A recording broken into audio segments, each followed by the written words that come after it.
The universe, it doesn't give a damn about loyalty. It doesn't care about the miles you walk together in the dust or the times you save each other's skins.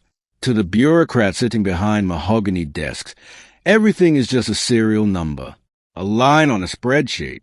Asset liquidation. That's what they called it. I sat in the third row of that sterile, fluorescent-lit auction room. My hands, well, they were clamped onto my knees so hard my knuckles were turning white. The air inside that place smelled like stale coffee and damp wool. It bit into my throat. Every time someone clicked a pen, it sounded like a firing pin dropping. Next to me sat Bishop. Bishop was a retired master sergeant, 30 years in the sand. His face looked like it had been carved out of a block of old hickory, deep lines, gray stubble, eyes that had seen too many horizons burn. He was a stone, a mountain, but right then he was vibrating. Up on the raised stage, under the glaring lights, was Rex. Rex was a Belgian Malinois, a retired military working dog. His muzzle was completely gray, and his ears had notches missing from shrapnel in Kandahar. He wasn't sitting pretty. He was leaning his heavy head against the metal leg of the handler's table, his breath coming in short, ragged puffs. His back legs were stiff from arthritis. The military was decommissioning him, but because of some technical, bureaucratic loophole in the contract, he wasn't automatically given to his handler. He was being auctioned off with the surplus gear, like an old generator, like a dented truck, like total junk. The auctioneer started his rattle, that fast, rhythmic clicking that sounds like an automatic weapon firing in a closed hallway. Do I hear 500? 500 to start.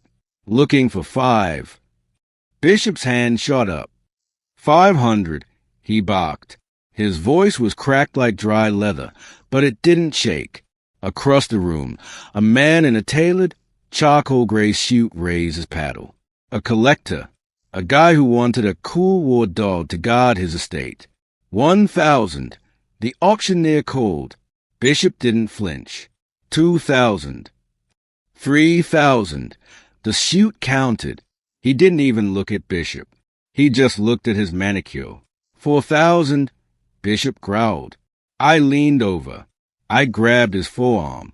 I knew the math. I knew his pension. I knew exactly how much money he had left in his savings account after paying for his own blast-injury medical bills. Bishop, I whispered, my voice tight. You're hitting your ceiling. He didn't look at me. He just stared at Rex. And Rex had his ears pinned back, his eyes locked onto Bishop across the crowded room. He knew his handler's voice. He whined, this low, ugly sound that tore right through the auctioneer's drone. 5,000, the suit said, waving his silver pen. Bishop's chest heaved. He swallowed hard. He raised his hand one last time. 5,500. The suit didn't even hesitate. 7,000. The gavel came down. Once, twice, sold, to the man in the front row. My heart, it just dropped into my stomach. Bishop's hand fell to his side. He sat there, frozen, defeated. The system had won. The logic of money had broken a 10-year bond forged in blood and fire. The room started to buzz with ambient noise again, people shifting in their plastic chairs, getting ready for the next item.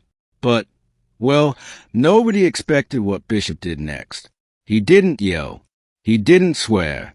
Instead, he stood up, slowly.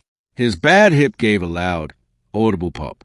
He walked right past the security guards, right up the wooden steps, and walked straight onto the stage. The auctioneer stopped mid-sentence.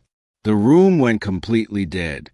Bishop walked right past a handler holding the leash and stopped directly in front of the man in the gray suit.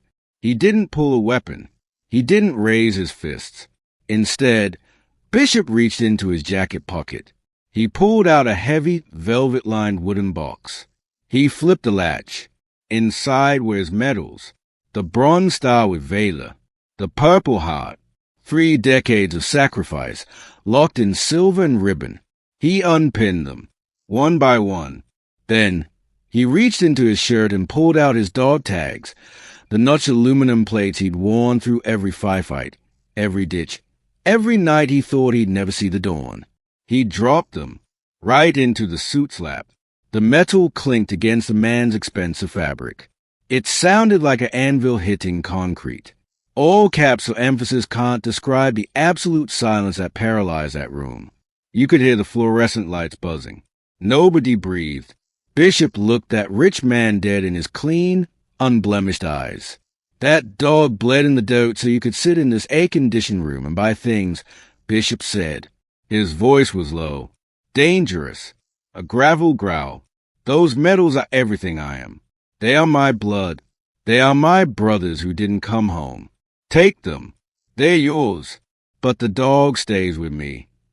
The suit stared down at the medals. His face turned from smug to a pale, mottled red. He looked around the room. 100 pairs of eyes were staring at him, judging him, weighing his worth against old aluminum tags and dried blood. The man slowly picked up the medals. He held them out, his hands visibly shaking. Take your dog, the suit whispered. His voice was thin. Keep the medals. I withdraw my bid. Bishop didn't say thank you. He didn't smile. He just turned around, unclipped the heavy chain leash from the table, and looked down at Rex. The dog was already standing. His gray muzzle nudged right into Bishop's calloused palm.